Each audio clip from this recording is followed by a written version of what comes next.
Why do people fall in love with you? Have you ever wondered why certain people are drawn to you so deeply, almost irresistibly?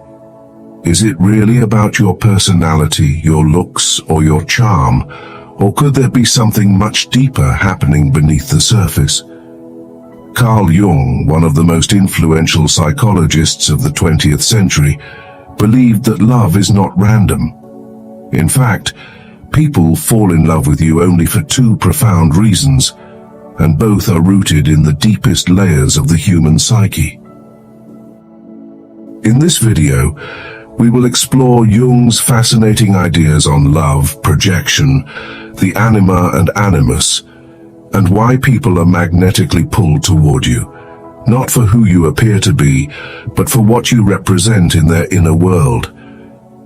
We'll dive deep into the unconscious forces that shape romantic attraction, and reveal the two profound reasons why someone truly falls in love with you. Reasons that go far beyond surface-level qualities, and instead reflect the hidden architecture of the human psyche.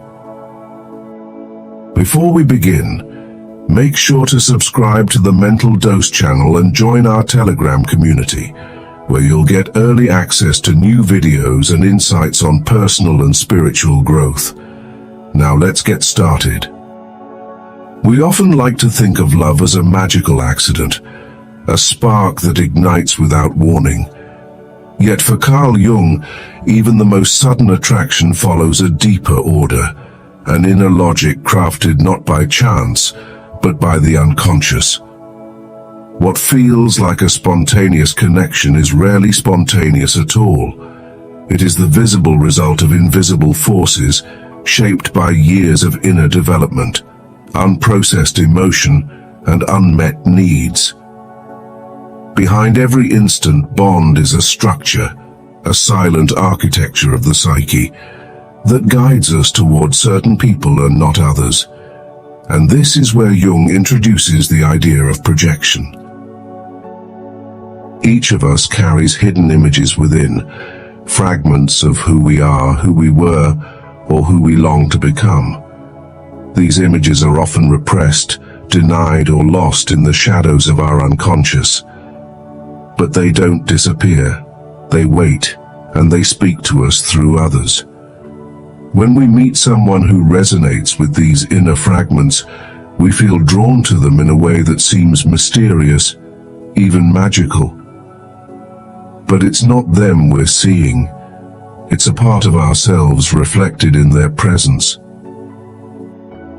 Imagine a person who has spent their life being cautious, reserved, maybe even fearful of emotional exposure.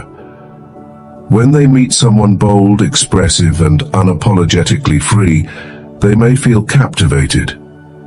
That feeling is more than admiration. It's resonance.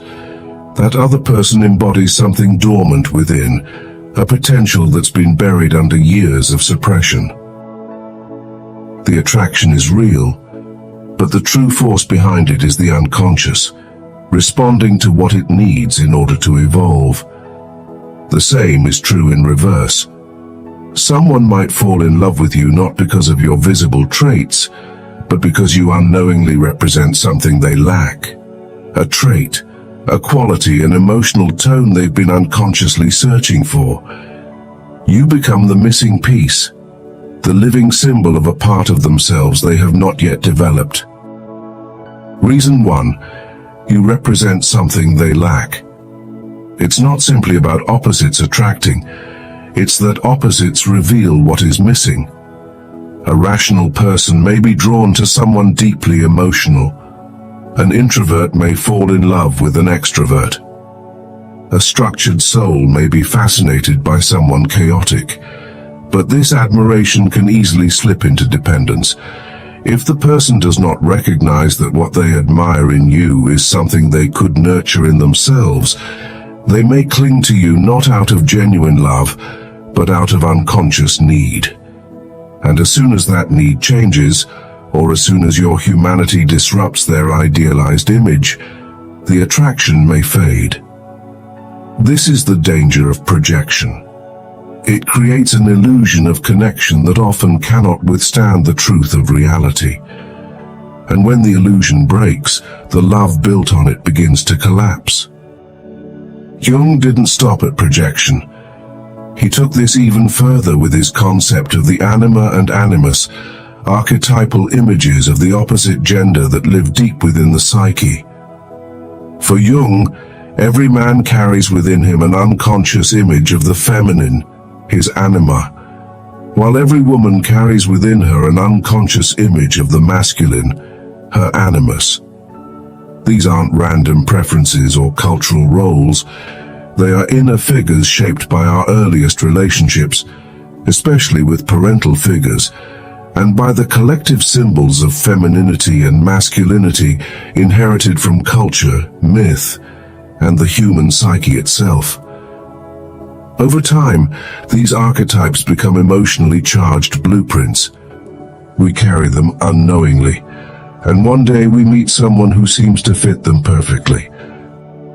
When that happens, the attraction can be overwhelming. There is often a deep sense of familiarity, as if we've known this person forever, even if we've only just met. It can feel like destiny, soul recognition, or some ancient memory reawakened. But Jung would caution us, this is not fate. It is not evidence of cosmic soulmates. It is the psyche seeing its own internal design reflected in another human being. Reason 2. You awaken a powerful unconscious image they've carried within. You resemble the unconscious image they've carried for years. Maybe not in looks or behavior, but in essence. You activate an internal pattern that stirs powerful emotion.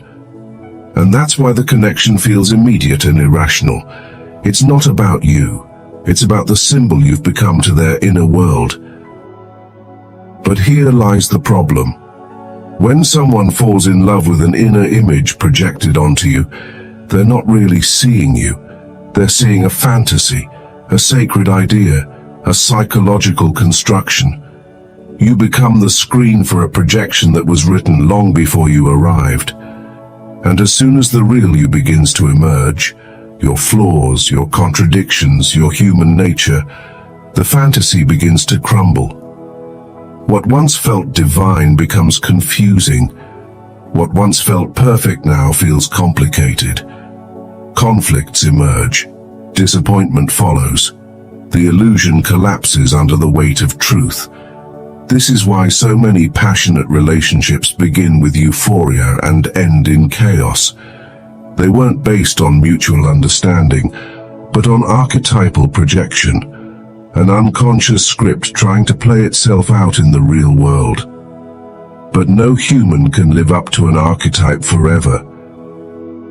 Before we continue, I truly hope you're finding this video insightful. If so, don't forget to share it with anyone who might benefit from these ideas. And if you'd like to support the Mental Dose channel and the work we do, you can leave a donation by clicking the thanks button just below this video. Your support means the world to us. Now let's continue.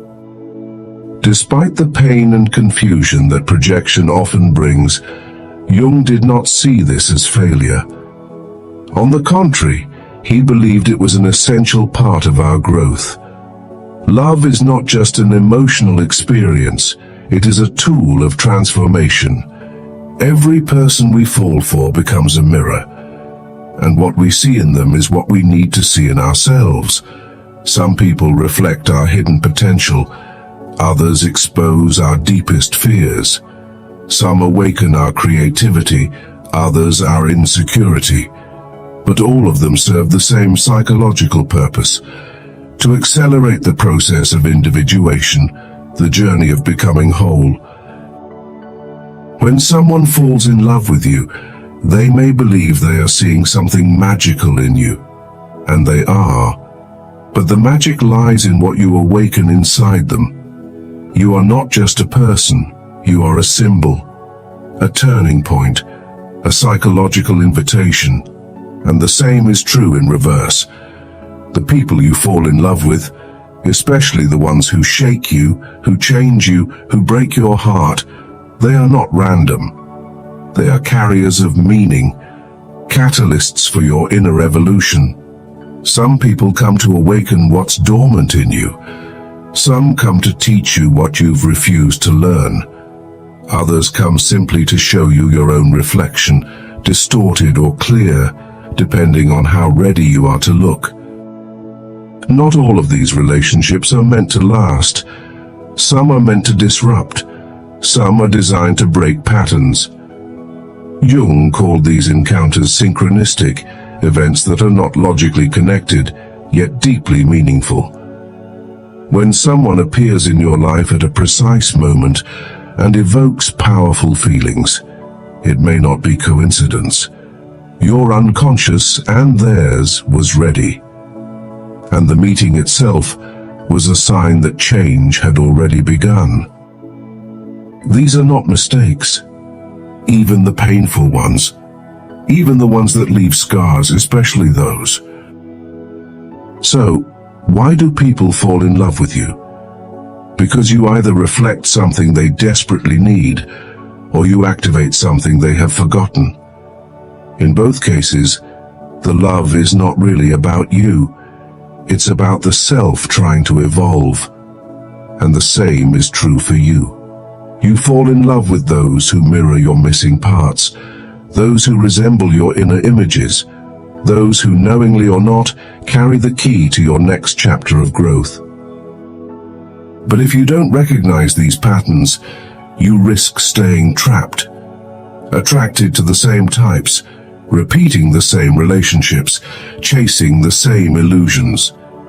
You might believe you're unlucky in love, when in fact your unconscious is simply trying to teach you something you're not yet ready to learn.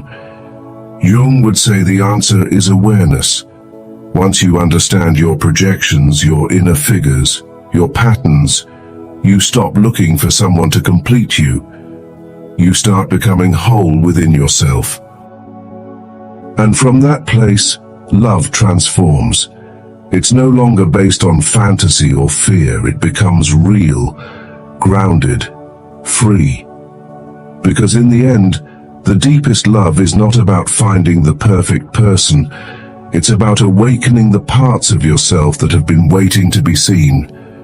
You don't just fall in love with others. You fall in love with the version of yourself they help you uncover. Understanding love through Jung's lens reveals that it's never just about the other person. It's always a journey back to the self. So the next time someone falls in love with you, or you feel that deep pull toward another, ask yourself, what part of the soul is waking up right now? If this video made you reflect on your own experiences with love and connection, share your thoughts in the comments. I'd love to hear your perspective. And don't forget to subscribe to Mental Dose for more deep, thought-provoking content about psychology, relationships, and the inner world.